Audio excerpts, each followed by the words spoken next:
Hi guys, welcome to the podcast. Before we start, we just want to introduce you to our sponsor. Our sponsor is the Twitter handle @MugsNFL. They're a company that offer a range of custom items such as mugs, t-shirts, crewneck jumpers, and hoodies, all customized with your favorite sports player or your sports team. That can be any sport ranging from the NFL through to the NBA to UK sports. All you have to do for an extra 10% off your order is drop them a message on Twitter quoting our podcast, that is the Hardwood Hoops podcast, and they'll get 10% off your next order. Cheers and enjoy the show.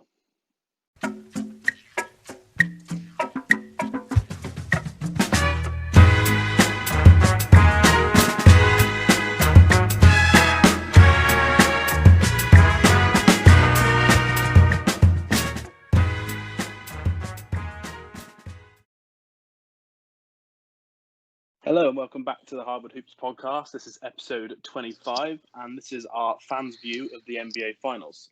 In this episode, I'm going to speak to one Lakers fan and one Heat fan and kind of get their views on the finals. And firstly, I'm delighted to be joined by Cole Pollard from Lakers UK. How are you doing, mate? I'm great. How are you? Yeah, all good, thank you. Very excited for some finals. We were just talking off there about the late tips, so I'm looking forward to some late nights and early mornings watching these games. Yeah, can't wait.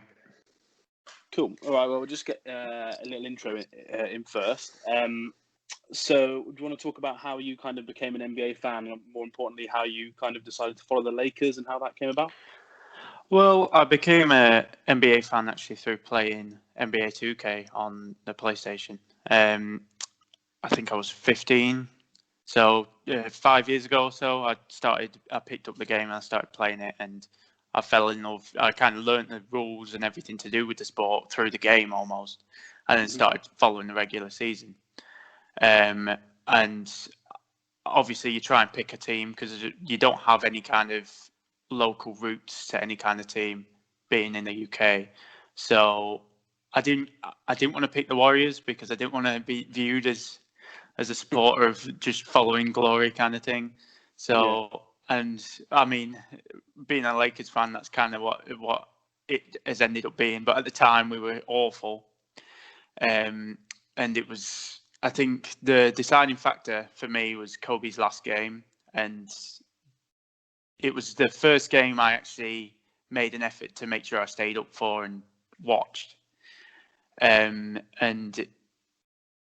just everything around the mystique of Kobe Bryant to do what he did on that night, it just decided it for me. And obviously, after losing him this year, it kind of brought home how much he really meant to me personally, and obviously the whole NBA community. But he was a massive part as to why I'm a Lakers fan. Yeah, that final game was crazy, wasn't it? I think it's gone down as probably the best ever final game in an NBA player's career. I'd probably say that's quite fair to say. Definitely. I know he took a lot of shots that night, but the amount of points was crazy. And he kind of he started 0 for 5, which was the awful thing. Got really scared to start with. Thought, oh God, this is it. And then he caught fire towards the end of the first, and it spiraled from there. So yeah, I was kind of watching that game, thinking like, oh, should we just not try a 1 year contract? I think that was all he had left, to be honest. Yeah, I agree. Well, we're going to talk about Kobe a little bit more later on. For anyone that doesn't know, you're one of the guys from the Lakers UK page on Twitter. I am. How did you kind of get involved with that? And I know you guys have grown a lot over the last year since we've been following you anyway. Matt Evans is the one who started it, and he started it back in a couple of years ago now, back in October 2018, I want to say. Yeah. I joined at the start of this year. I've been around the community for a while. Obviously, we have a Lakers UK group chat, which has about 50 of us active in it, talking constantly. We all stay up for the games and stuff and talk to each other. And I was active within that, and I'd already made friends with Matt and Jonathan Kernan is the other guy who works with Lakers UK.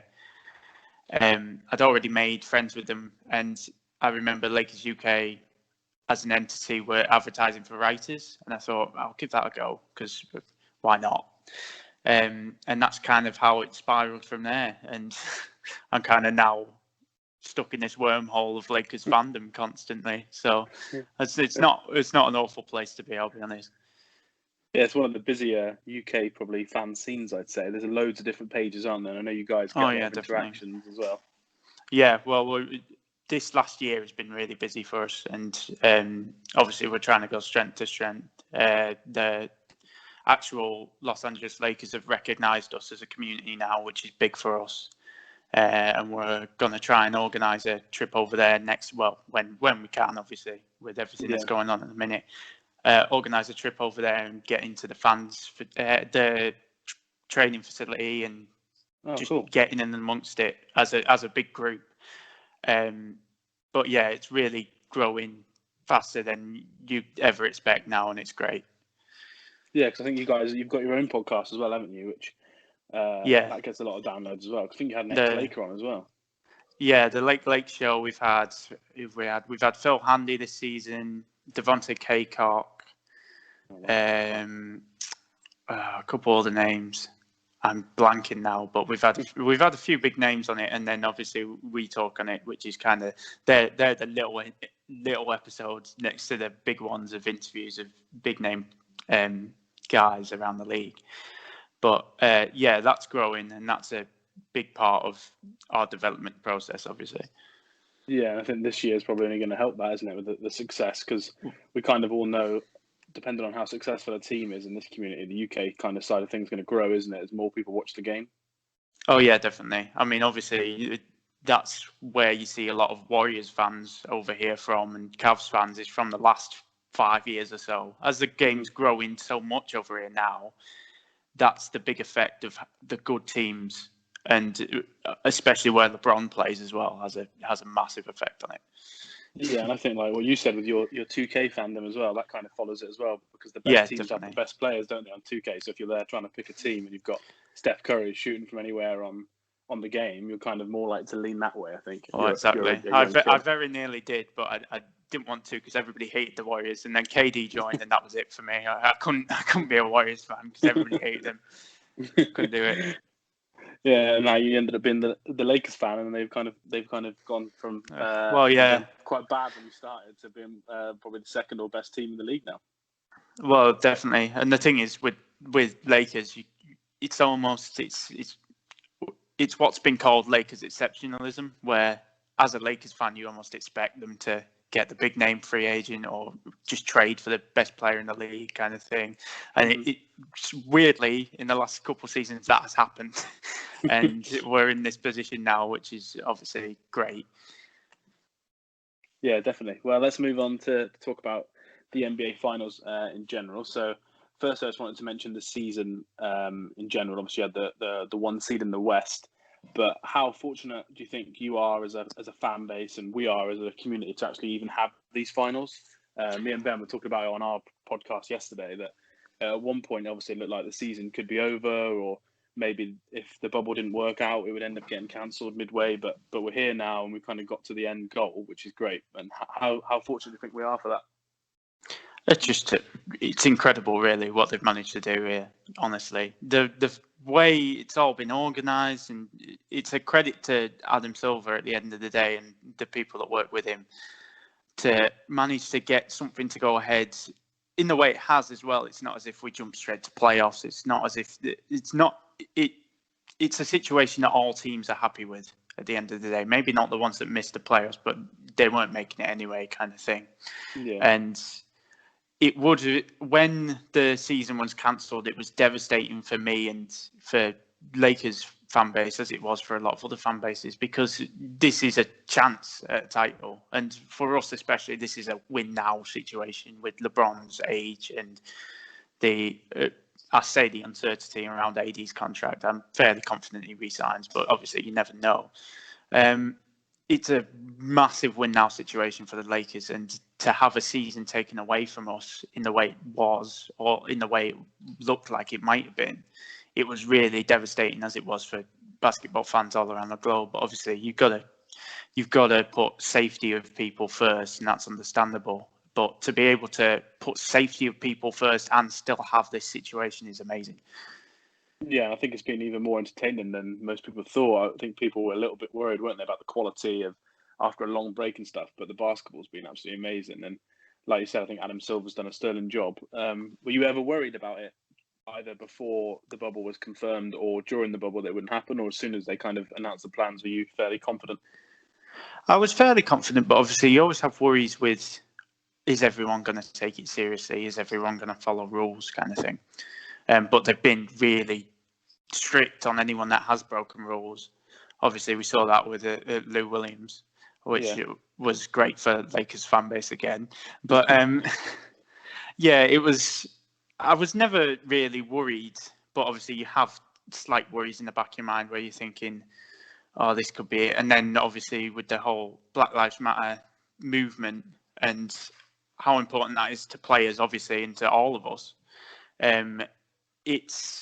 It was touch and go for a minute there as well, but to be able to go through COVID and manage to promote the Black Lives Matter movement the way they have, and still play basketball, it's a credit to the league and all 30 teams or all 22 teams within the bubble that have managed to help this go ahead. Yeah, I think as Lakers fans as well, you should be proud how your team have kind of been involved with it, because I know they were quite emotional, obviously, the first night when the Black Lives Matter stuff kicked off again and it got stopped. But obviously, LeBron James was a key cog in restarting everything. So I think, as I'm obviously not a Lakers fan, but if I was a Lakers fan, I'd be very proud of kind of how he dealt with it and how the team dealt with it as well, which is good. I'm so amazingly proud of this team. Like it's ridiculous how this team has gone through the diversity it's faced, obviously before the bubble with Kobe's death, and then with COVID and everything around that, the doubt in the team from media throughout the season to get to where we are now. And then obviously LeBron with his leadership and the fact he can just go off for, I think it was 18 points in the fourth quarter and just ice a game for us is next level. And it's what we need to be able to get this far and have the potential of winning an NBA championship, obviously. Yeah, speaking of this team, obviously both teams last year that are in this finals didn't make the playoffs, which was a crazy stat. And as a Lakers fan, kind of 12 months ago, did you think this would be possible? And do you think it was more just the AD trade that kind of kicked this team into that next gear to go from, I don't know if you were 9 or 10 seed last year, but up to the 1 seed? I think it was Magic stepping down, which was the key change, to be honest. Magic, God love Magic, and obviously Lakers fan love Magic, but he's not... As a player. Yeah, as a player. He's not a perfect general manager or president of basketball operations or whatever his role was. He's not the perfect man for that job. But the blessing that came out of that partnership is Rob Pelinka's still here. And Rob Pelinka has done a sterling job, firstly getting AD, obviously, which people still somehow try to argue that the Pelicans won that trade, when I don't know how you could say any other way that as long as he re-signs that the Lakers won that trade, because we're in an NBA Finals now. I think even if he doesn't re-sign and you win the title, as a worst case, you've still won the trade. Do you know what I mean? It doesn't matter. It's similar to the Raptors at the end of the day. But to first get AD and then build a team around him, and LeBron that is so cohesive. It was a difficult process, free agency for us, obviously, because we were holding out for Kawhi. So we lost a lot of names on the board straight away while waiting for Kawhi's decision. I think it was 7 days that Kawhi waited to make a decision. Yeah. Obviously, there were some players that were waiting with him to see what he did. But we already missed out on a few good role players and good names that we could have put around LeBron and AD to try and get that third star, obviously. And obviously we missed out on that. But for Rob Pelinka to then build the team that he did is amazing. And our work on defense and our work on the offensive glass is the big part of why we're here. It's real hard work and grit that has got us to this point at the end of the day. Yeah, I think defensively, for me, as also an outsider looking in a little bit, we don't have the when everyone's annoyed at their own team, aren't they? If they're down 10 in any game, you kind of Yeah. miss some of the key parts. But as an outsider looking in, I think the defense has been so crucial. That series against Portland and Houston, to a point, is insane. The rotations they've got I know they're known defensively, but some of the players aren't like defensive stars as such. But they've really bought into the system, which I think is crucial and kind of says a little bit more about the head coach than what I think people kind of realise. I think people think he's a bit more of a little bit of a yes man, but I think defensively he's really drilled them well. Oh, definitely. The big thing about us defensively is that everybody knows where they're supposed to be. There's not a player on that team, IQ-wise, that isn't clued up defensively. Maybe you can argue Kuzma sometimes comes and goes with it, but even the other young player, Alex Caruso, he's our best perimeter defender, I'd say. I mean, the stats certainly say it as well in defensive win shares. And just the way we scramble, it definitely showed against Houston when we decided to start doubling Harden at half court. He'd have to pass the ball out, and we'd quickly scramble around and actually get contest on the open three, and that broke Houston in the end because they couldn't work out what to do with us. And obviously, similar with Portland, we managed to slow down Damian Lillard until he was injured. Unfortunately for Portland fans, and obviously you want to beat your team when it's at its best, but our defense has really been our calling card in getting as far as we have. And then on offense, if you've got two players in LeBron and AD who can just take over a game, if one of them's off, the other guy is on, kind of thing, it really makes us really difficult to beat.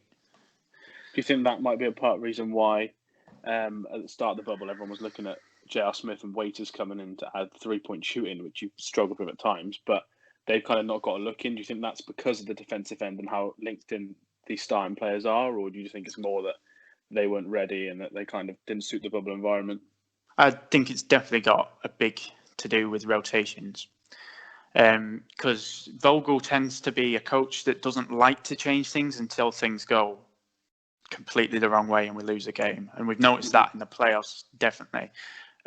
He's started the same team every single game until we lose a game. But I'm blanking now. Yeah, the cohesion defensively, I think. The cohesion defensively, especially, is a massive difference. And obviously with Dion and JR, I don't think it's the fact that they're not drilled defensively as to where they're supposed to be. It's more Dion, especially, he's just not got the size to get back to players. And JR is obviously not as quick as some of our perimeter guys already are. And we haven't needed the offense. Our defense is the big part of why we're winning games. So obviously, if we need the shooting and we're desperately struggling, you can plug one of them in and they will hit shots at the end of the day. But our defense is the real reason why we're here. And do you think the title of favourites for this finals, I know with the bookies, you're obviously heavy favourites now. Do you think that kind of sits correctly, or do you think it's a little bit skewed just because of the star power? I think it's correct. At the end of the day, we're the one seed in the West, which is a stronger conference. And obviously the Heat have done a terrific job getting as far as they have and defending the Bucks and the Celtics, especially with the zone that they played against the Celtics was terrific. But we've got LeBron and we've got AD. We've got the two best players in the series at the end of the day, and it's difficult to see beyond that. But also, if you look at the seed, it's obvious that we were the stronger team throughout the regular season, and we've been the stronger team in the playoffs, I'd say, as well. Yeah, definitely. I think more of a consistent team, isn't it? That's been the key. But the Heat have definitely improved a lot on pre-bubble performance. But next question I was going to ask you is, in terms of the Lakers, obviously, I'm sure you're quite confident, and obviously you want them to win. But how do you think the Lakers can win? What do you think will be the main keys for them to get a victory? I think a massive thing against the Heat is our rebounding, because obviously the Heat played a 2-3 zone against the Celtics, but they played a 3-2 zone against the Celtics, but they played their forwards up on the top of the 3-point line, which is an unusual look, and it's not something they'd be able to do against us, obviously, because we kill them rebounding. And that's going to be a big part of our game. And obviously, if they want to play a zone against us, I feel like we've got the players in Rondo and LeBron who are smart enough to break down the zone, attack the seams, get inside, and make them break their own zone almost, and get players open through that means, obviously. And if we are anywhere near what we were against the Nuggets, physicality-wise, I think we've got them beat inside. And then, obviously, if you've got them beat inside, you start to get people open on the perimeter as well. Yeah, I think your defensive rebounds could be key as well, because we know that Jimmy's a really good rebounder for his size. I think he was 6th in the NBA for a wing player in terms of rebounding this season. And obviously, Bam's a really good rebounder as well. So if you can keep them off the glass at the other end, I think that can be crucial, because the least amount of points you guys give up, the more likely you are to win, just in terms of the slower paced offense if you get into the half court. Yeah, definitely. A big part of us is making sure they miss shots and then getting a rebound and throwing it up the floor, basically, is our way of playing. And I think Dwight could be a really big part of that. He was a massive part in the Nuggets series, and I hope to God that Vogel starts him in the finals, because I think he could be a massive part in keeping the Heat off the glass, because he's just got the smarts. He's much smarter than JaVale on the rebounding side of things, the boxing out side of things, the defensive side of things, which is what we're going to need in this series. What would the 5 you'd go with be then? Would it be those 3 bigger players, and then which 2 guards would you go with? I'd stick with KCP and Green, who have been starting throughout the playoffs. I think Caruso's got a shout, but also Caruso closes already, so it doesn't necessarily matter. The reason I start Dwight is because if you let them get a look in on the glass, you're almost giving them the game at that point, because they're gaining confidence. If they start early, rebounding well, kicking it back out and hitting shots, we're already down. Whereas our perimeter side of things, I don't think who we start changes much. It's who we finish with. And most of the time we finish with either Rondo and Caruso or KCP and Caruso. And that's been a really strong way for us to go. Yeah, especially defensively, I think it helps, doesn't it? Late in games, closing out against good guards, which the Heat have got, to be fair. That's one of their main strengths, isn't it? They've got a lot of people that can handle the ball, which you'll need to kind of try and corral if possible. Definitely. And with the perimeter defending that we have got, with the activity that we've got in players like Caruso, who will jump passing lanes, who will knock the ball free, who is more than happy to chase Tyler Hero round the floor for 24 seconds. I think it's going to be a massive part as to why I think we're going to win this series. Yeah, and if you were talking to other Lakers fans then about the Heat, obviously you're very confident, but what do you think they can offer that might worry Lakers fans and maybe would indicate it might not be as quick a series as some people think? What parts of their game are you worried about? Their 3-point shooting is obviously dangerous compared to ours. Every guy on the floor can shoot most of the time, which is really dangerous for us, especially when you've got someone like Dwight on the floor, especially when we play our big lineups. We've obviously got players now that we have lineups now that can switch everything. When you put Morris and LeBron on the floor at the forward positions, we're able to switch everything quite comfortably, and we're quite quick in that way. But their shooting's definitely a concern, and also just their defense. Their half-court defense is suffocating, and it's something that obviously half-court offense is something we really struggle with. And if it does end up being a game of we go up, play 24 seconds of the clock, they go up, play 24 seconds of the clock, where I can see us really struggling at getting stuff going, especially when LeBron's off the floor, to get something working. A big part of why we've been winning games when the game goes that way is when LeBron's on the floor, we need our players to start cutting and making movement. But the problem with Miami is they deal really well with that, especially if they're in the zone. So that's a big concern for me. Yeah, I think they might lean on that zone at certain times to try and encourage you guys to take more outside shots, I think, to try and limit the AD and Kobe effect. AD and Kobe, AD and LeBron effect inside.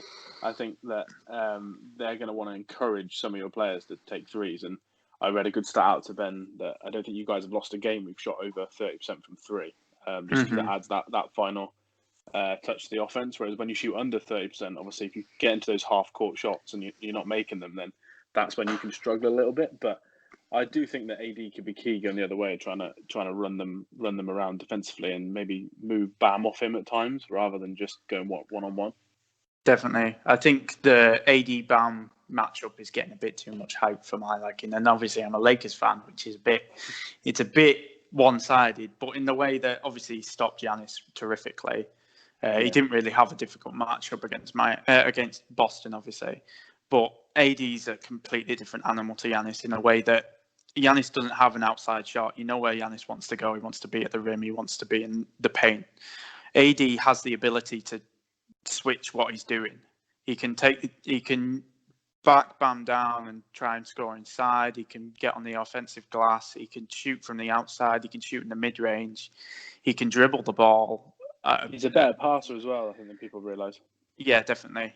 And I'd say against Bam, he's a much better matchup than what Giannis was, in the way that he's got more offensive weapons than what Giannis does.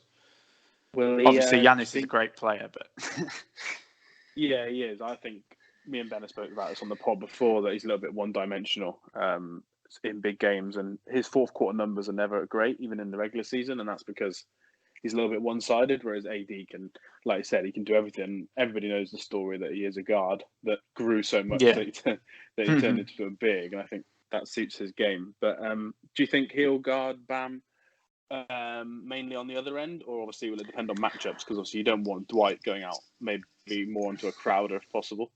No, well, that's the issue. You're going to have to look at the matchups at the end of the day. I think down the stretch he'll be guarding Bam. And we'll just play a smaller lineup, maybe get Morris in down the stretch. Because I think even with AD and Morris in the front court, we still are able to out-rebound them. So I can see Morris playing a big part at power forward to allow AD to guard Bam a lot of the time. But also AD doesn't necessarily want to guard Bam a lot of the time as well. He's said in the past that he likes to play power forward. He doesn't like bouncing around inside. It's a way of him trying to prolong his career, obviously. But what I do know is that he's more than willing to play that position if we need him to play that position to win a 7-game series. And I can see that being a big part of it. Yeah, and I think the way that Bam can play sometimes might suit AD in terms of movement-wise, because Bam is involved in so many dribble handoffs that AD will spend a lot of time switching on the perimeter. He won't spend as much time like banging inside, like you said, that if you were playing like a Giannis, for example, or like he did against Jokic. I think he'll spend more time on the perimeter with Bam, which might be an advantage to AD, I'd say. But as a non-Lakers or Heat fan, that is a matchup that I know you said it's a bit overblown, but that's a matchup I'm excited for, because there's not many matchups I can see where the Heat have an advantage. Definitely. Whereas I think on the other end, he can try and slow AD down as much as possible and try and get him to use those fouls, which will be key in this series. I can see them throwing doubles at AD pretty early to try and just knock him off his game a bit and stop him from trying to eat inside, basically, especially if they want to go to zone later in the game.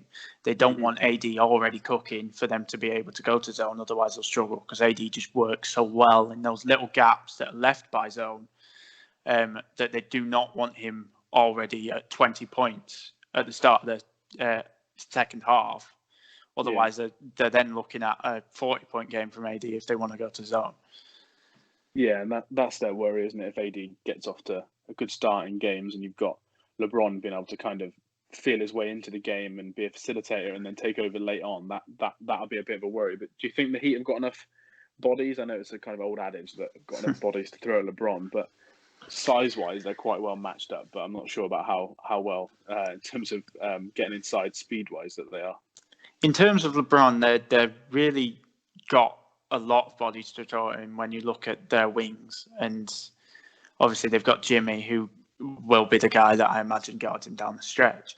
But the amount of different looks they can throw at LeBron, and that's really important, because with a player so smart as LeBron is, once he figures out his defender, he'll keep going to that system and keep using that until it doesn't work anymore, and then he'll work something else out. If you can throw a few different defenders at him in a quarter and make him change what he's doing every now and then and not work out what the defender wants him to do, that's a big part of trying to slow LeBron down and knock him off his game.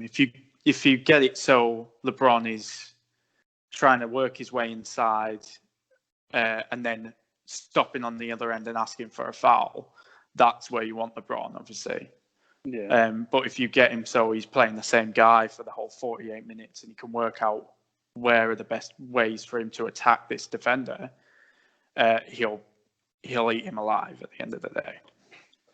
Yeah, I think he's too experienced and too good, isn't he, for you to leave any one player on him. I think they'll try Iggy as well if they've got him on the court down the stretch, because obviously the history they've had. But that's the benefit of having AD, isn't it? Another top 6 or 7 player in the league, arguably, depending on who you ask. But LeBron can kind of find him, and that could be the difference, I think, in the series. But before I get you to give a prediction in a minute, I kind of wanted to speak a little bit more about Kobe, because I think it'd be very fitting that we talk about him in this segment. But in terms of winning a title the year, obviously, that we sadly lost Kobe, what would that mean to you, but you speaking on behalf of like the UK NBA fan base? Because I know that obviously when Kobe passed, it wasn't just in America that there was huge outreach. It was so much over here, wasn't there, that people felt the memories that they've had of him? Yeah, I mean, it would be massive for just speaking from a UK standpoint, in the fact that when we finished the conference finals the other night in 5 games and the confetti dropped, all a couple of us could think of in the group chat was about Kobe, because obviously we haven't been in that position since he was around and since he was playing. And it was almost a bittersweet moment in the fact that you were just thinking, wow, this is the world we live in now. It's a world without Kobe Bryant, and it's a Lakers team without Kobe Bryant. It's been a long, long time since there's been a Lakers team in the finals without Kobe Bryant. And obviously it would mean an awful lot to not only me, but I know to every Lakers fan, for us to be able to crown a season off in which this team lost such an influential figure to them. To crown this season off with a title would mean the world to every single Lakers fan and the whole team as well. Obviously,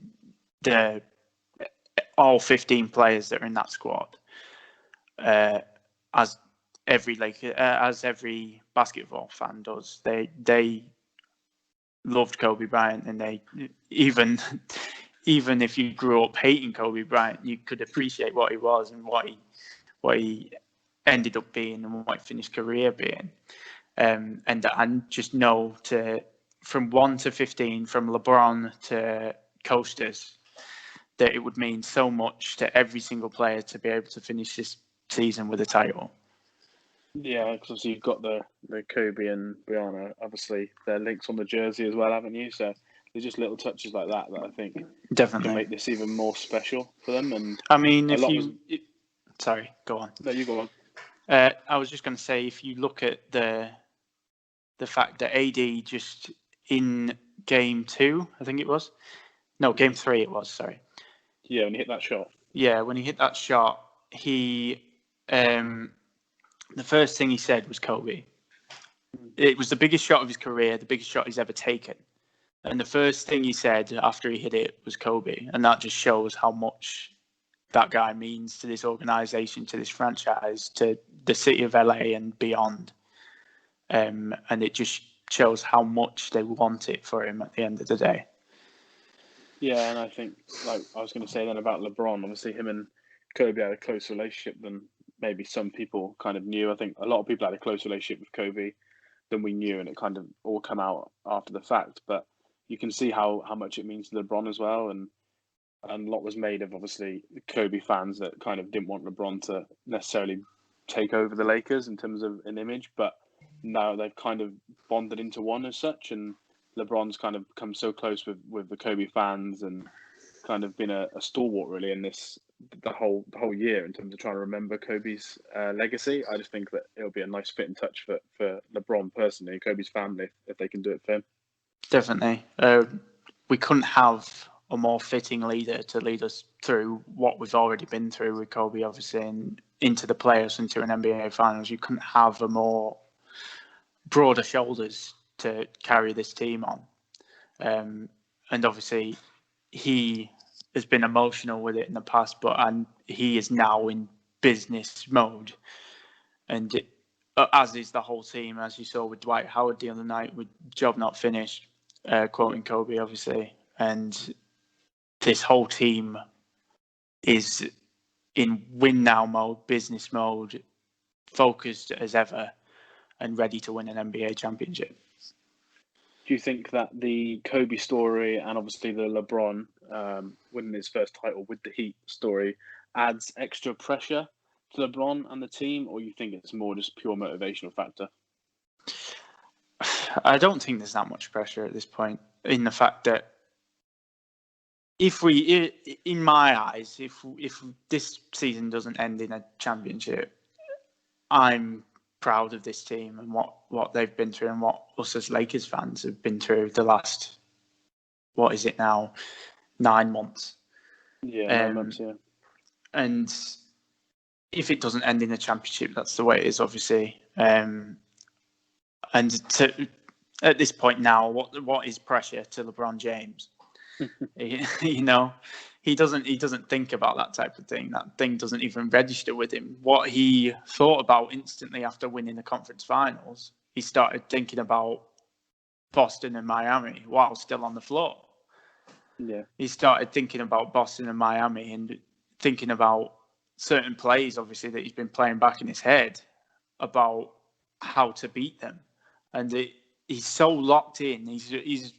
I'm dare to say that he's as locked in as he's ever been in a finals run, and obviously he locks in all the time. But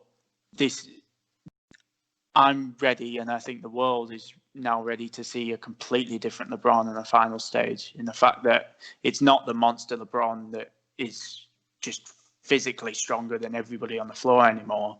It's a LeBron that's calculated and knows everything that's going on around him, almost in a Jedi Master kind of way. That I think we're going to see something amazing from LeBron in these next 7 games. Yeah, and in terms of the 7 games, then if we move on to a little bit of a prediction, I kind of wanted to know your prediction on who wins Game 1, which is tomorrow night. I think it's a 1:30 tip as well for any fans. Who wins, obviously, the title in how many games? And then who's going to be the finals MVP, in your opinion? Obviously, I hope we take Game 1. I think we take Game 1. But we have had a tendency to kind of let a team surprise us in Game 1s in the past. Obviously, we didn't allow that to happen with the Nuggets last series, but the 2 series before that, we did allow that to happen. But I think LeBron is going to come out and make an announcement in Game 1, as he did in Game 5 against the Nuggets, and just push us that bit clear that they won't be able to keep up with us, hopefully. So I think we take Game 1. As for the series, I want to say 6 games. I know that sounds confident. I want to say we beat them 4-2.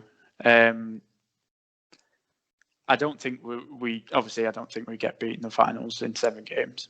If they push it to, I could see them pushing it to 7. But also, what I do know is that once this Laker team work out a team, they're almost impossible to beat. They have been in the last 3 series, in the way that Vogel has made his adjustments, and then we've just gone on to win the series quite comfortably.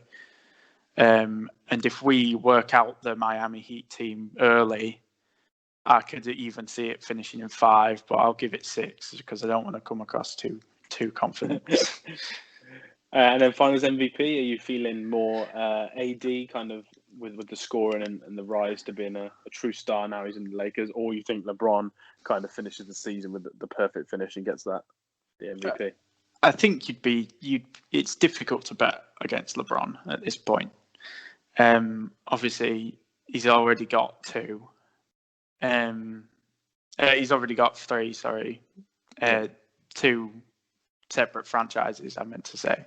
And I think all the talk about Kawhi being the first guy to do it with three separate franchises early in the season, no one even batted an eyelid that LeBron could be that guy.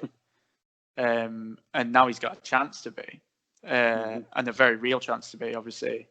The only other, I think I read on Twitter the other night that there's only two other guys that have been on three different franchises on finals teams. I think one of them's Robert Horry, obviously, and then another one, I can't quite remember the name.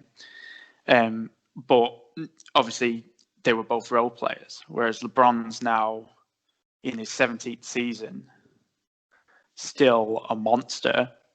And he's got a chance to do something that no one else has ever done. And I think you'd be silly to bet against LeBron doing that because he's hungry as ever.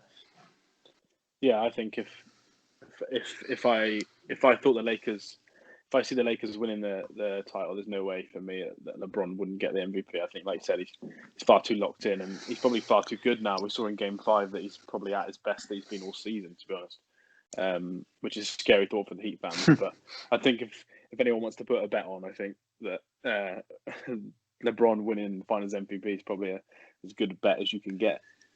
I don't know whether you get a decent odds on that, but anyway. No, you would get bad odds on it. I think. Yeah. I think I saw that even to win in 7 games, which is obviously the worst odds, I think, for the Lakers, it was almost nearly even. So I don't think you'd get great odds. But yeah. But cool, yeah. All right, mate. Well, I think we'll leave that there. Thank you very much for coming on, and giving us your prediction or your thoughts on the series. It was a fun one. Yeah, definitely. Thanks for having me. No worries. And now I'm just going to pass to my interview with Dan Healy from Miami Heat UK, where we kind of get the other side of the coin in this matchup. I'm now delighted to be joined by Mr. Dan Healy from Miami Heat UK. How you doing, mate? I am absolutely on top of the world at this moment in time, Liam. How are you? Yeah, all good, thank you. I'm excited to watch the finals, but probably not as much as you are. Yes, it's been good. It's been very, very pleasurable viewing. So yeah, looking forward to chatting. Yeah, so anyone that doesn't know, Dan runs the Miami Heat UK page on Twitter. And I kind of wanted to start off with just asking you how you got into the NBA and kind of how you became a Heat fan out of all the teams you could have chose. Yeah, I mean, there's no real sort of. It's a bit of a sort of nothing story in a way. Like I've always been a big sports fan. I love all my sports over here in the UK. My football, cricket, Formula One, anything where there's a fixture list and a league table. I've always been sort of all over it. But I never really paid any attention to American sport, which is strange. And it was only about 4 or 5 years ago that my younger brother, on the eve of the NBA season about to start, said that he had loosely watched it the year before, and he said, look, it's a fast-paced sport. I think it's something you'll enjoy. Why don't you give it a go? So I said, okay, yep, sounds good. So without any sort of real research, I just picked a team. He was an Orlando Magic fan at the time. So I just thought, okay, well, if you're Orlando, I'm going to be Miami. So it's a little bit of sibling rivalry. It literally just started from that. I watched the first game, and by the end of that first game, it was just an instant love affair. I loved it, loved the sport, loved how easy it was to pick up, loved everything that I then started to learn about Miami. So I was fully fledged, fully subscribed instantly like that, and never looked back. So yeah, I got into it literally just like that. In terms of the actual page itself, it was only a year ago, last April. I was actually encouraged to do it by Garant from the Orlando Magic UK page. He's the one that said I'd had a few interactions with him. We've been talking about the sport and the games and sort of a bit of banter flying backwards and forwards, just using my personal page. And he said, he DM'd me and just said, look, you know your stuff, you're interested in it. Why don't you start up a Heat page? There isn't a presence online. So I just said, yeah, why not? And yeah, never look back. Thoroughly enjoy it. Page is going well, growing all the time. So and yeah, what a year to start it. We get 1 year in and we're in the NBA finals, so it can't be bad. Yeah, you must be the good luck charm to the Heat now. So that's it. You're gonna have to carry on going forever with this page. That's it. Yep, absolutely. And then in terms of podcasting and stuff, obviously now you've got your own. Have you got any plans to release one before the finals start, just for anyone that wants to listen to yours after? Yeah, absolutely. Straight after this, I'm speaking with one of the guys who do one of the more famous podcasts over in the States called Miami Heat Beat.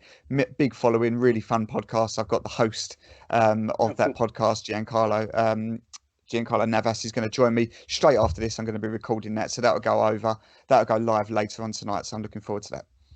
Okay, cool. Because I know you've spoke to the Locked On Heat guys as well. Because I know they've got Yeah, quite a big following over there, haven't they, as well? yeah. I've got regular guests, Locked On Heat. Yeah, David Ramil from here. He joins me. We've got probably the content leaders over there, which is Five Reasons Sports, that headed up by Ethan Skolnick. He's joined me a couple of times, and I've managed also to be privileged of speaking to people that are within the organisation, like the announcer Eric Reed and halftime host Jason Jackson, touchline reporter Will Manso. So yeah, been some great guests. So if you want to check that out, it's Heating Up the UK. If you want to listen along to that. Cool. Sounds like you've been very, very busy this year, and I think with the finals, you probably only get busier Oh yes, yeah. The content will be ramped up for the finals, yeah, and then I will then enjoy some well-earned sleep through the off season. now. Yeah, definitely. Cool. Well, let's go on then to talk about the finals. Obviously, it's kind of lucky that we're here, really, in terms of everything that happened. Obviously, the season got stopped, and then we had the bubble, which I know there was a lot of people that were kind of cynics of the bubble. But what was your thoughts? Were you kind of confident when it all got stopped that it would restart, or did your confidence wane as the summer went on a little bit? When it first got stopped, I thought that would be it. I really didn't think that we would see another ball bounce that season. I just thought with how it stopped as well, where it was quite dramatic circumstances with the Rudy Gobert situation, etc.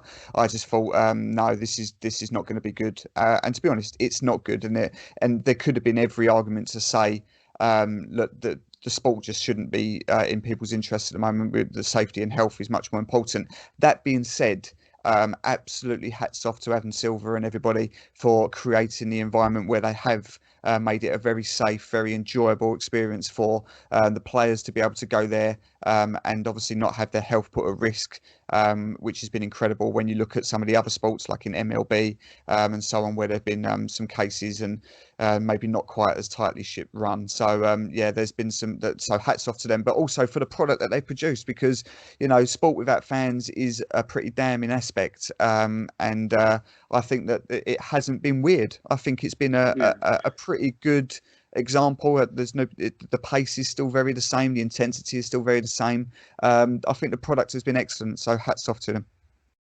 Yeah, I think we were all a bit worried, weren't we, when we knew it was going to come back with no fans and in this strange environment. But now when they show clips of like buzzer beaters and this fans in the stadium, I'm almost a bit more weirded out by that. I've kind of got Yeah. used to the whole dark background bubble atmosphere with just the little pop-up heads on the screen, which is a little Yeah. bit weird.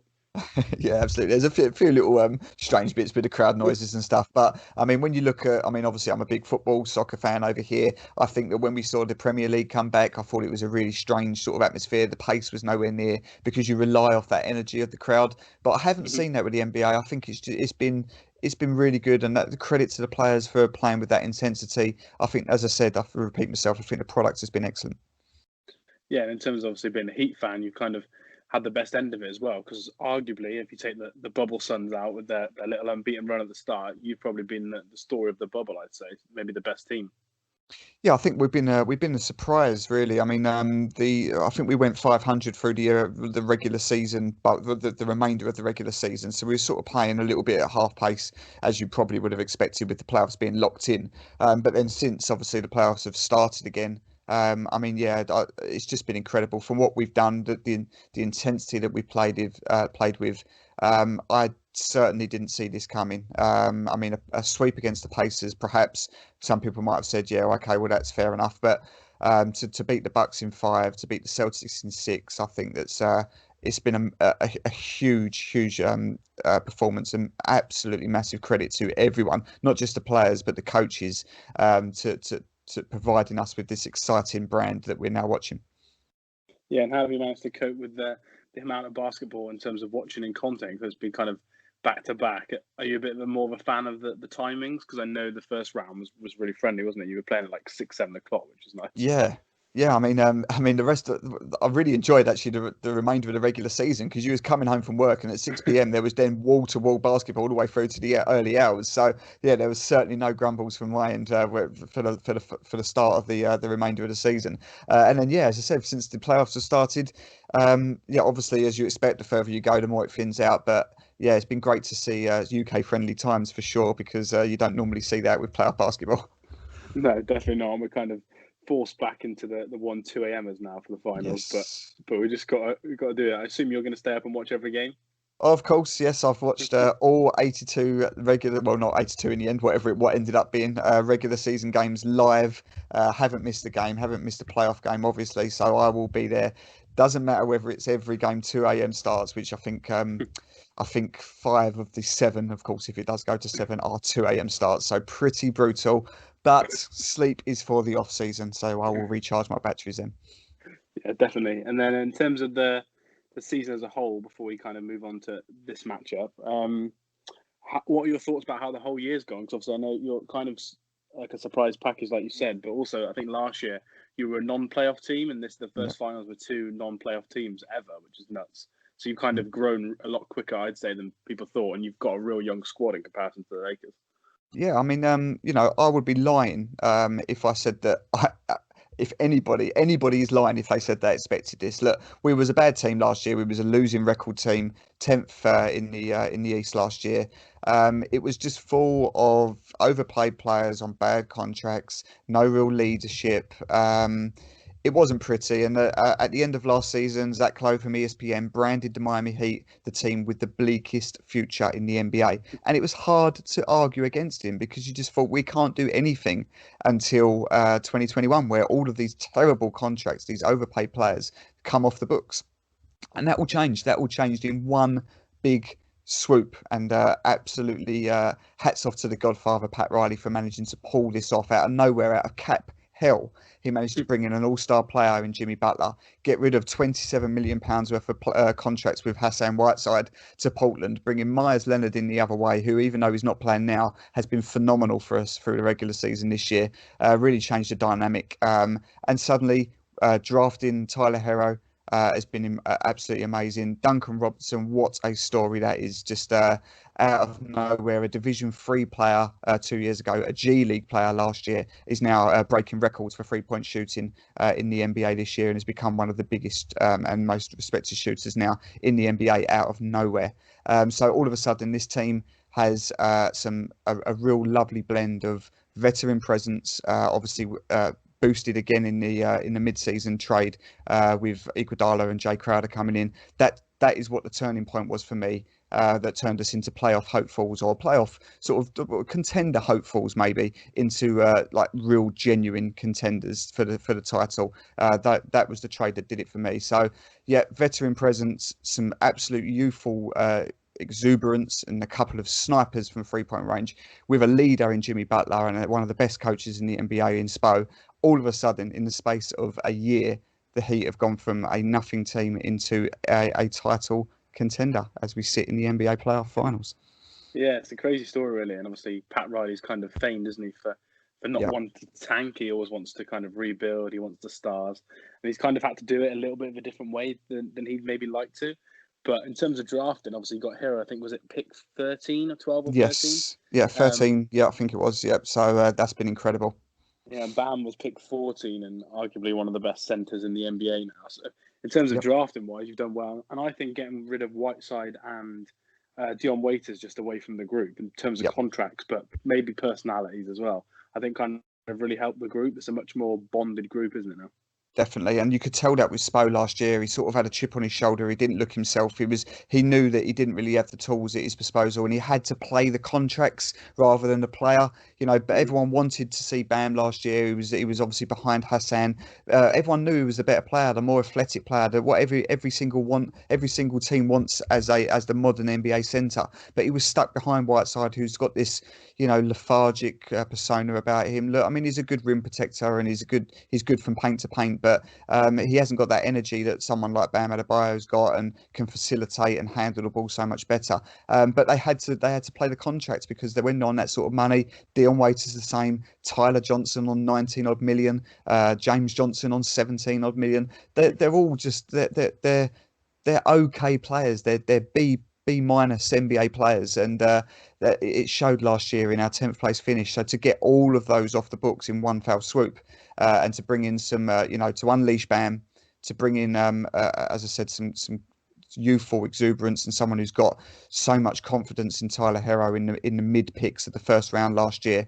I mean, that's just incredible. I mean, you would take on, if you was to redraft that class, of course you would have Zion, of course you would have Ja Morant. They're special generational players, but there would be a solid argument to say that at number 3 after that you would go with Tyler Hero, and that just shows you the leap he's made in his first rookie year.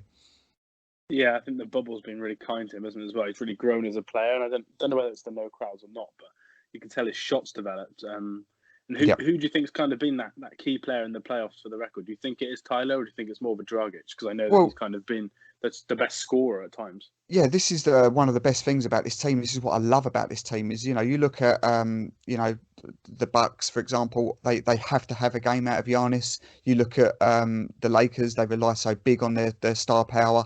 Miami have got there's any one of 6 guys that could go off at any night, and as long as one of them does, or maybe 1 or 2 of them can chip in with somewhere in the 20s, then more often than not, the Heat are going to win. And that can be Jimmy Butler, that can be Bam Adebayo, that could be Goran Dragic, who's been absolutely ridiculously good. Tyler Hero's been amazing this bubble. Duncan Robinson, who started off slow, and we started to wonder whether this sniper had been found out a bit, and there was a couple of games where he's been so tightly guarded that you took away that strength. A couple of 3-point games and 6-point games, but now suddenly he's turned up with a couple of 20s, and it's just anybody in this team, even last game out in game 6 against the Celtics, even right way down to Andre Iguodala at 37 years old, hitting 5 for 5 from 3, just setting the tone. This is what I mean about this team. It doesn't matter who, we've got enough tools there that if 1 or 2 of them go off, chances are the Heat are going to win, and that's been so brilliant to watch. Yeah, I was so happy to see Iggy hit those shots. I think I came on your podcast just after the trade, I think, and I was kind of waxing lyrical about how good Iggy is defensively, but has he still got that shot and stuff? So it was good the other night to see him almost win the game. And yeah, we've had a few sightings of Solomon Hill as well with his crazy hairdo in the game, which adds a bit of comedy to the game. Yeah, Solomon's been great. That again, like another man who's just completely, almost like the forgotten man, completely out of rotation, and he comes in. Okay, might only give you 5 or 6 minutes, but he's just given us. They've been solid minutes, and that this is someone who's probably an 11th or 12th man in the rotation. So just sort of proves my point that the Heat are pretty stacked. Yeah, definitely. And in terms of the roster, move on to talk about the main man, in my opinion. I know everyone likes Bam as well, but Mr. Jimmy Butler. I know you're a huge fan as well. He's one of my favourite players in the NBA. I'm obviously not a Heat fan, but I always watch their games basically almost just for Jimmy at times. He's that entertaining. Kind of in terms of not just on the court, but off the court, how do you see the impact of Jimmy this season? Do you see it as being as big as what the media kind of portrays it to be? Yeah, I mean, Jimmy off the court has been just as huge as he has been on the court, if not more. I mean, he set the standard in his very first practice, turning up as the story. Everyone knows the story. Turning up at 3:30 a.m. when it should be a 7:30 or 8:30 or whatever it was, to get in some extra practice and calling out his teammates to say, "Look, come join me. Sleep is for wimps. So come out and let's get ready to go." Look, Jimmy has had the reputation. Everybody knows that. They were saying that he was this locker room cancer, and he's always been a bad teammate, and he doesn't take well to authority, and everywhere he goes, he's caused problems. Look, remember that Jimmy from Chicago then got traded to Minnesota, then got traded to Philly, and this was the first time that he got to choose where he wanted to go. And within 5 minutes of talking to Pat Riley, and with a lot of help from Dwayne Wade as well, who was in his ear saying, "Look, this is the team for you. You are built for the Heat culture." And it's been an absolute, match made in heaven. That he is perfect for us. We are perfect for him. And the thing is with Jimmy, he's had this reputation. And the reason why is because all he demands is if you work like a dog, if you give 100%, then he's going to be your best mate. And the thing is with the Heat is they have all bought into it. There's no egos there. There's no superstar that is going to go and ruffle up, that like a Carl Anthony Towns or a Ben Simmons that that you think if he starts to push me, should I accept that? This team have just been fully behind his stewardship, marshalled by him, and it's been perfect. And it is absolutely no question of a doubt that the Heat are where they are. Don't get me wrong, it has been a collective, but we are where we are because of Jimmy Butler's influence. No mistake about that. Yeah, I agree. I think cultural-wise and in big games as well, there's a little bit of a thing going around in this playoff series, wasn't there? The latest one that obviously Jimmy had kind of quietened down his influence offensively. But I just think he knows when to turn it on and off. And the games against the Bucks, he was absolutely insane, especially down the fourth. But also, he's got two of my most fun bubble stories. You had the first story where the security guard had to knock on his room because he was bouncing a basketball at like 4 a.m. dressed in full gear, drenched with sweat. And then the other day, my favourite story is when he came to practice wearing Hero's. I think it was his high school jersey, wasn't it anymore? Yep, that's it. Yeah, his high school jersey. Yep, that's it. So and then after we won Game 6 against the Celtics, he came down with Spoelstra's jersey on from his days as well, which must be really rare. So and it's just before I came on with you, I was just reading through my Twitter feed, and he's just been interviewed to say, look, I've got a few more jerseys that are in the locker, so they'll come out eventually. So where he's finding these rarities from, I don't know, but that's a good Jimmy story. Yeah, I did see that he also was preaching about them not being underdogs, saying that they deserve to be here, which is true, and I'm glad that he's kind of getting that message across. But he's also got his coffee brand as well, which I just found hilarious. That he was charging all these NBA players $20 for a coffee. That's it. Now he's trying to make it nationwide as well. I just love him. I think he's such a legend. Yeah, Big Face Coffee. Yeah, $20 for a large, $20 for a medium, $20 for a small. No IOUs and cash only. They're the rules. And again, just before I came on, he was asked, if Miami come here and now and they take a championship, is it Big Coffee? Is Big Coffee free for all your teammates and coaches? And he said, hell no. He said that I'm not giving free coffee out to anybody. They're paying their $20. So he's got a business there.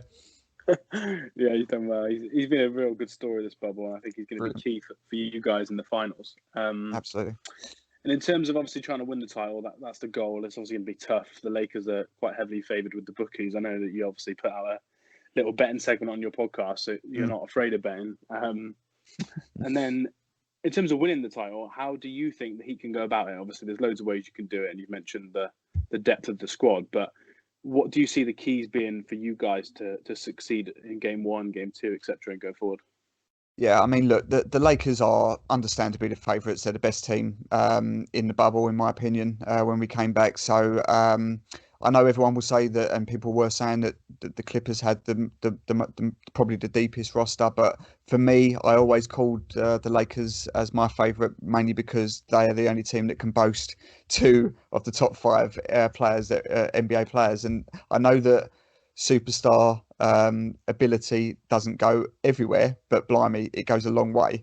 So when you've got LeBron James and Anthony Davis in your team, you are going to have your work cut out. Now, the good thing for us is we've got probably the best coach in the league, in my opinion. A coach who has obviously coached LeBron for 3 years, 4 years, whatever it was. So he'll know what to do. I think obviously that if either of those two get in the paint, it's game over. You're not stopping them once they get in the paint. So just like it was in the series against the Bucks when we had to build the wall to stop Giannis, a similar sort of thing is going to be the game plan against the Lakers.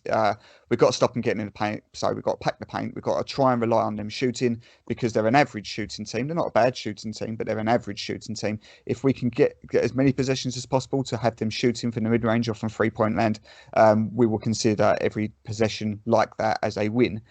Because if we can shoot and we can shoot to the ability that we know we can, we are one of the best, if not the best shooting team, especially from downtown in the league. So obviously that's the key. It's going to be come down to shooting. The two of the 3 defeats that Miami have experienced since the playoffs have started have been because that our 3-point shooting have gone from our league average of about 38-39% down to a sort of high teens, 18-19%, and that's not going to do it. If you shoot at those percentages, you're going to lose, and we did. So if we shoot our normal percentages, if we can pack the paint, if we can stop the birds, try and contain LeBron and AD, because you're not going to stop them, you're only going to contain them, then you're then relying on your role players having the best chance of winning this. And I believe that our role players are better than the Lakers. Don't get me wrong, they got some good players: Danny Green, Kuz, KCP, Rondo. You know, these are all solid players. But I think if you took 1 to 2, LeBron and AD, clearly the best players on the court by a long way. I think there's an argument to say that Miami have got the next 4, 5, even 6 best players after that. So I think it's going to be down to the role players are going to have a huge say in where this title goes. Yeah, me and Ben on our podcast doing a little bit of a who would we take out of the matchups, and after you get past those top 2, like you said, you've almost got 4, if not 5, definite Heat players that you take. So I think scoring wise, that's going to be important too, isn't it? To try and share the load a little bit, because LeBron and AD are going to get 25 to 35 points a night, aren't they? Whereas you guys can kind of share that load, which is quite good. But in terms of defensively, do you see Bam taking AD on the majority of possessions, and in terms of LeBron, is it more going to be Crowder and Iggy just kind of swapping, or you think Butler might take the challenge on go one-on-one with LeBron? I think it will be a bit switchy. I think that Bam will be on AD. I think that's naturally the best matchup there because they're both so agile. So that Bam is the best equipped to be able to deal with AD. In terms of LeBron, I think Crowder initially because he's the starter. He'll have the job on LeBron. Butler, of course, as well, and Iguodala. I think we'll see a bit of Derrick Jones as well because we haven't seen much of him. The most we saw of Derrick Jones was in the Bucks series against Giannis, which obviously, because he's got that length, he is a very good defender as well. So I think we'll see quite a lot more of Derrick Jones than we did because we barely saw any of him in the Celtics series because, again, the Celtics were obviously quite small and quick. So we didn't see much of him. So I think it will be Bam on AD, and I think we'll see a lot of switching between mainly Crowder, Iguodala, Butler, and then I think we'll see a bit of Derrick on LeBron to try and contain him as much as we can. Yeah, because Derrick's quite good off the bench in terms of having good length, isn't he? He's quite strong as well for his size, which helps. Yeah, but, definitely. But yeah, you guys also got the famous zone as well. Do you think that's something you're going to be able to use to try and encourage them to take outside shots? Because a stat that me and Cole were talking about in the first part of the podcast is the Lakers haven't won a game where they've shot under 30% from 3 in the bubble. So if they don't get that percentage up, obviously they're going to struggle to beat you guys. So is it kind of up to you guys to force those role players to take the threes, or you think they might abandon the zone that did so well against the Celtics? Yeah, no, I think we will go with a lot of zone, and I think if we can, AD likes to shoot from the mid range quite a lot. If you can get him around the free throw line, he likes that shot. He shoots it quite a lot. So again, I think anything you can do that can stop him getting into the paint, I think you're going to take it. So yeah, I think the zone will see quite a bit of. That's going to be the key. I think if we can get the Lakers shooting, then as I've already said, to repeat myself, I think Miami will look at every possession where they get them shooting the shot as a win. So I think the zone will help with that definitely. And on the other end, which Heat players do you see kind of causing them the most trouble in terms of matchups? Do you see it being more the Hero and the Dragic in terms of the guards, just because obviously they've got LeBron and AD who can guard Bam and Butler quite well? Do you think it'll be more of a Tyler Hero and Goran Dragic offensive nights that will win you games? Yeah, I think that's a fair assessment because I think Bam, he had a brilliant series against the Celtics, probably our best player against the Celtics, which is what I called as well. Different because obviously that's the position where we were so much more superior than them. So that's not going to be the case against the Lakers. So LeBron and AD will contain Bam as much as they can. They'll try and stop Jimmy driving towards the paint and getting that contact, which is what he's so good at. So yeah, I totally agree with you. I think that the key figures here are going to be off of the bench, which is Tyler Hero. Or Dragic obviously isn't off the bench; he's now starter. So yeah, I think those two guards, who have been exceptional, absolutely exceptional. I think both of them are going to be a key. I think you've highlighted that quite well. So yeah, that's if we can get that production off of Goran, who's been, as I said, probably the biggest success story of our bubble performance. That this is a guy who was on the bench all year long, came in when we restarted in the playoffs for Kendrick Nunn. I think that if we can get him hitting around the mid-20s. Like he has been averaging, and then we get some production. If Tyler can thrive as well as he has been, then that's going to be the key to this success, 100%. Yeah, and Goran as well has kind of formed a nice relationship going back to Jimmy as well, hasn't he? They seem quite close together. They absolutely. Cool to see. absolute bromance going there, and that all started with soccer apparently, because obviously Goran, being European, loves his football, and Jimmy does as well. Jimmy tries to play football, but he's terrible at it. So there's some banter there between them two, but that is an absolute bromance. So that is something that that's where that relationship started, all through soccer. But but been amazing, and there was a lot of talk about whether Dragic will come back next year because he is a free agent at the end. There is absolutely no way Jimmy Butler is letting Goran Dragic go anywhere this year, because they are absolute two peas in a pod. Yeah, and I couldn't see him wanting to leave after the success of the team either. I think he's not had the best career NBA wise in terms of team success, because he kind of got stuck in the Suns for a period of time, didn't he? Yeah. Whereas in Europe, obviously with Luka in the Eurobasket, they've obviously won it. I think they've got to the quarterfinals twice. So I think he'll want to stay at the Heat, and I wouldn't worry about that if I was a Heat fan. I think he'll be there next year. I don't see that any scenario possible where Goran Dragic isn't in the Miami Heat roster next year. He absolutely loves it there. They love him. It's been a real success story to see him get into the finals now. So everyone should be rooting for Goran. Yeah, definitely. I could do with him at my Mavs, joining Luka, but we won't talk about that too much. Another player aside from Goran, I just wanted to mention quickly and ask you about.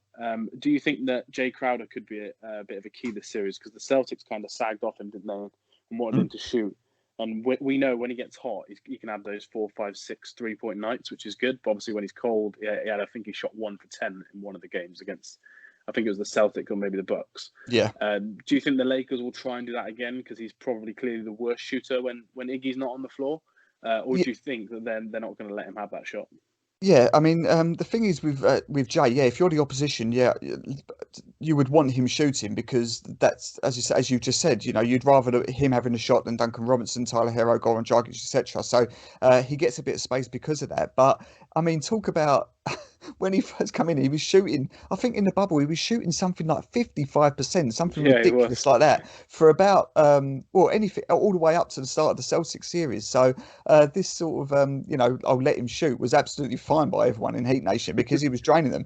Then the regression was hard. I mean, it not only did it come down, it fell off the cliff. I mean, it hit his first in about 25 attempts somewhere during the Celtics series. So it went completely the opposite way. But absolutely delighted for him in Game 6, because he missed his first couple, but then I think he made about 4 on a trot after then.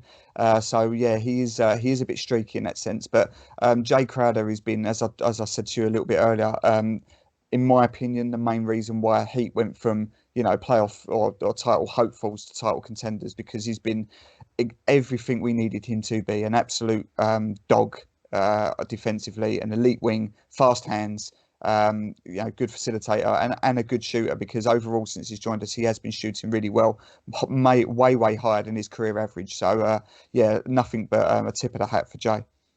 Yeah, I agree. I think he's going to play some huge minutes in this series just because of how good he is defensively. Definitely. So I think they're going to rely on him for some shots. And then in terms of the Lakers, obviously we mentioned AD and LeBron a bit earlier.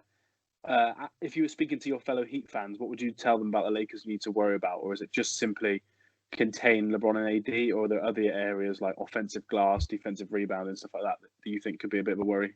Yeah, I think that Heat aren't great on offensive rebounds, so that is a worry. As I said, look, you've got 2 absolute superstars there, so you're never going to stop them. All you can do is just do your best job against them. I think, excuse me, I think the Heat, as they were against the Bucks, are equipped to deal with players like LeBron and AD, better than maybe what they've come up against so far in the West. So I do expect them to give problems. I don't think they're going to hit the numbers that they have hit so far in the playoffs between the two of them. Look, there's not much you can do with them. All you can do is just stop the bleeding. Now, I think that's why I come back to the same point, where I think the role players are going to have the biggest say in this series, because if you can do what you can with AD and LeBron, get Jimmy on them, get Bam on them, get Crowder on them, it's then all going to come down to players like Danny Green, whether he can get hot. Rondo's been really good this series. Been impressed with him in the playoffs. Yeah, a lot better than I thought too. So contain him. They've got some good players. Look, they're not they are where they are. They've gone 4-1, 4-1, 4-1 against some very good teams. That can't be ignored. You only do that if you're a good team. Caruso, Kuz, KCP. they're not bad players, but don't just dismiss the Heat, because they have got some good players as well. They might not have the superstar powers. They've got stars. They've got stars in Jimmy. They've got stars in Bam. They haven't got superstars like the LA Lakers have. But this is all going to come down, I believe, to how effective the role players are. And if we can outscore them, then don't discount the Heat. No, definitely not. And last question on them lineup wise. Obviously, I spoke to Cole earlier in the podcast, who's a Lakers fan, and he kind of said that he wants to see more minutes for Dwight in this series, similar to the last series, rather than Portland series, for example, where he didn't play very much. Do you think them playing Dwight more, meaning that you're going to have to play more minutes for your bigs, will help you? Or do you think it would hinder you because you're not getting your guards out there as much as possible? Yeah, I think it probably would be a hindrance because, we're, as I just said, we're not great like with offensive rebounds and so on. And I think someone with his height and his power and strength is something that Heat don't deal great with. We're not playing Myers Leonard anymore, who is our sort of our next big. We've switched that in the lineup to now have Jay Crowder to give us that more that a bit more pace and agility. And obviously Jay is a great defender, but he's not huge. So we're not the biggest team. Even Bam isn't huge really. We're relatively small. So when we come up against the likes of a Dwight Howard, that tends to be more of a hindrance than any help for us. So I can see Dwight, like he did in the last series, getting quite a lot of minutes against us, definitely. But I guess it's just targeting players like that, isn't it, in the pick and roll and getting them in foul trouble early, because we know that Goran especially is incredible at getting to the rim and getting people in foul trouble, and Jimmy as well, to be fair. Yes. So I think that'd be key for you guys. Cool. And then in terms of predictions, obviously we spoke earlier, and I asked for a game one prediction, a final score prediction, and a finals MVP. What are your thoughts? I think game one's quite crucial for you guys. Well, I think it is. I think, look, we are the underdog. Lakers are rightly so. They are the overwhelming favourites. They're heavily odds on to beat us. So game one is huge, absolutely huge. Now we've taken every game one so far. I know the Lakers have too, but I think if we are going to have success in this series, I think it has to be in game one. So I expect us to come out and cause some big problems in game one. The intensity has got to be absolutely on point. I think that the Heat will take game one. I think it has to be. I think it's going to be a real struggle if we don't. So it could be over quickly if we don't, especially if it then goes to 2. There's obviously, I don't see any way back after that. So I predict the Heat get off to a fast start. Overall, do you want my overall predictions? Yeah, go for your overall. I'd be interested to see what you think. Okay, overall predictions. I think it's going to be a pretty brutal series. I think we're going to give them more tests than they've had so far. Look, hats off to them. As I said, 4-1 3 times against Portland, Houston, and Denver is not to be sniffed at. So they've dispatched those teams, some very good teams. But the Heat have gone against Pacers in 4, against the Bucks in 5, against the Celtics in 6. So I'm going to follow that trend, and I'm going to say Heat in 7 against the Lakers. That is the same prediction that I gave Ben on our podcast yesterday, I think. I went for Heat in 7. I like Jimmy too much to not think that he'll go toe-to-toe in a game 7 with LeBron. Good man. And obviously, if the Heat do it, you're going to have a Finals MVP on your hands. Out of your squad, who do you think would get Finals MVP? And also, in terms of the odds, I'll just give them to you for betting wise. Bam is at 10-1. I can get him at MVP. Tyler Hero is at 16-1, and Jimmy Butler 13-2. Which one of those do you think will win it, and which one do you like the odds for? I think, even though as I've just said, I'm not sure he'll have as effective a series as he did against the Celtics. But I think that if the Heat was to win this, I think it's going to be massively down to what Bam does more offensively than defensively in this series. I think he'll be the best shout to be Finals MVP, and that is incredible if he does come through with that, because what a starting. This is his first season as a starter, stuck behind Whiteside for the first 2 years of his career.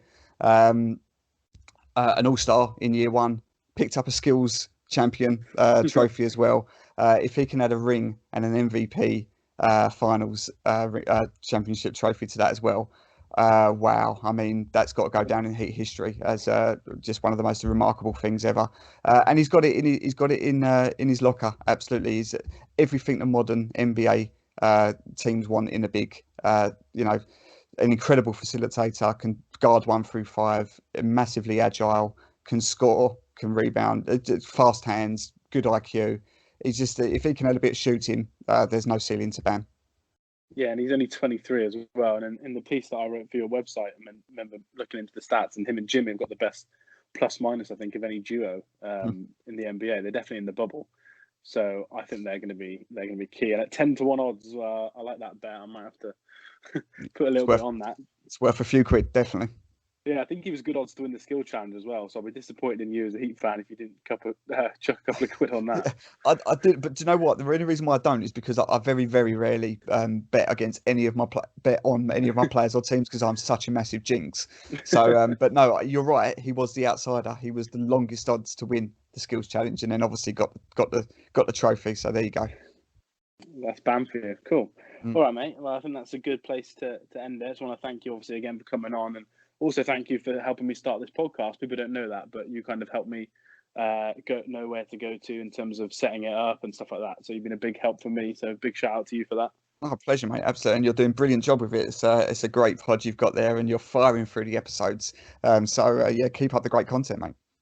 Yeah, cheers. A few late nights, me and Ben are going to do a post game 2 or 3 podcast. That could be a 5 a.m. recording, which is wow. Yeah, not going to be ideal. But enjoy the finals anyway. I'll try to. And then in terms of everyone else, me and Ben are going to have an episode coming out probably on the weekend to review games 1 and 2, and then preview game 3 and 4. So look out for that. And yeah, everyone enjoy the basketball, and we'll speak to you soon. Awesome.